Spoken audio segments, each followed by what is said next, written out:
माघ मास के 18वें अध्याय की महिमा में श्री वशिष्ठ जी कहने लगे कि हे राजन, मैंने दत्तात्रेय जी द्वारा कहा गया माघ मास का महात्म्य तुमसे कहा। अब माघ मास के स्नान का फल सुनो। हे परंतप, माघ स्नान सब यज्ञों, व्रतों का और तपों का फल देने वाला है। माघ मास में स्नान करने वाले स्वयं तो स्वर्ग में जाते ही हैं, उनके माता पिता दोनों कुलों को भी स्वर्ग प्राप्त होता है। जो माघ मास में सूर्योदय के समय नदी आदि में स्नान करता है, उसके माता पिता के 7 कुलों की पीढ़ी स्वर्ग को प्राप्त होती है।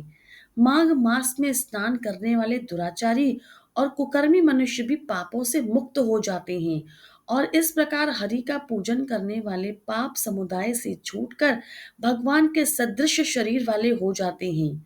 यदि कोई आलस से भी माघ में स्नान करता है तो भी उसके सब पाप नष्ट हो जाते हैं। जैसे गंधर्व कन्याएं राजा के श्राप से भयंकर काल को भोगती हुई लोमश ऋषि के वचन से माघ में स्नान करने से पापों से छूट गईं। यह वार्ता सुनकर राजा दिलीप विनय से पूछने लगा कि हे गुरुदेव, ये कन्याएं किसकी थीं? उनको कब और कैसे श्राप मिला? उनके नाम क्या थे? ऋषि के वाक्य से कैसे श्राप मुक्त हुई और उन्होंने कहाँ पर स्नान किया? आप विस्तार पूर्वक सब कथा कहिए। वशिष्ठ जी कहने लगे कि हे राजा, जैसे अरणि से स्वयं अग्नि उत्पन्न होती है, वैसे यह कथा धर्म और संतान उत्पन्न करती है। हे राजन, सुख संगीत नामक गंधर्व की कन्या का नाम विमोहिनी था।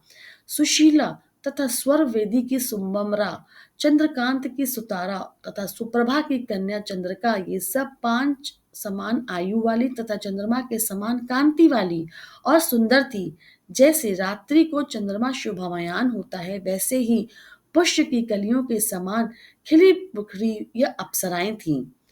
ऊंचे पयोधर वाली पद्मिनी वैशाख मास की कामिनी, यौवन दिखाती हुई नवीन पत्तों वाली लता के सदृश गोरे रंग, सोने के समान चमकती हुई और सोने के अलंकारों से सुशोभित, सुंदर वस्त्र धारण किए हुए, अनेक प्रकार के गाने और वीणा अथवा बांसुरी तथा दूसरे बाजे बजाने में प्रवीण और ताल, स्वर तथा नृत्य कला में निपुण थी।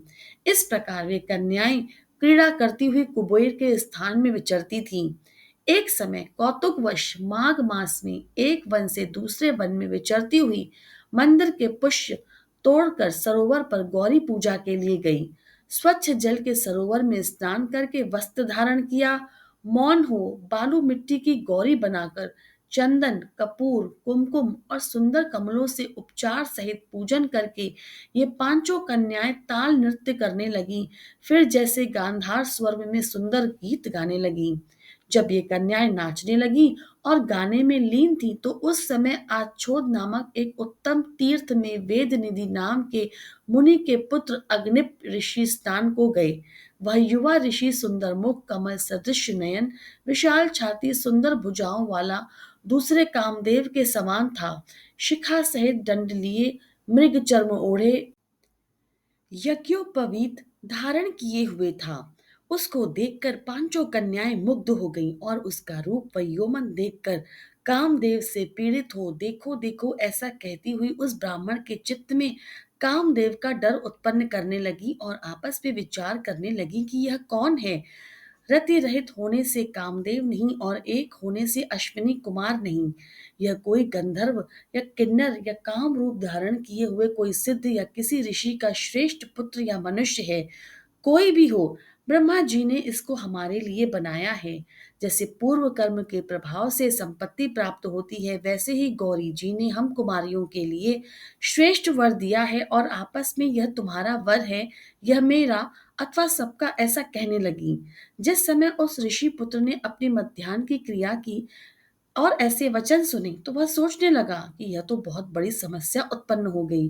ब्रह्मा, विष्णु, महेश आदि देवता तथा बड़े योगीश्वर भी स्त्रियों के भ्रमजाल में मोहित हो गए हैं। इनके तीक्ष्ण बाणों से किसका मन रूपी हिरण घायल नहीं हो सकता। जब तक नीति और बुद्धि रहती है, तब तक पाप से भय रहता है। जब तक गंभीरता रहती है, यम विधि का पालन होता है।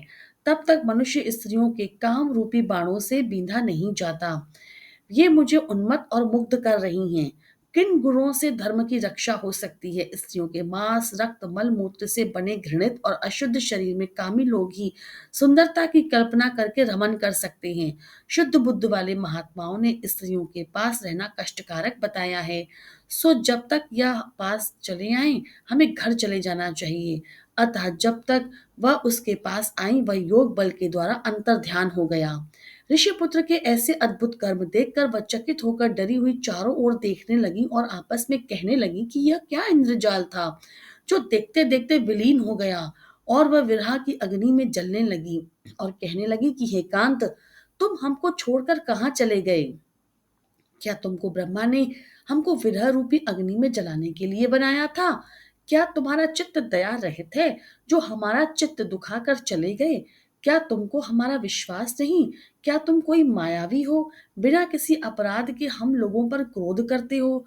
तुम्हारे बिना हम नहीं जिएंगी। जहां पर आ गए हो, हमें वहां शीघ्र ले चलो।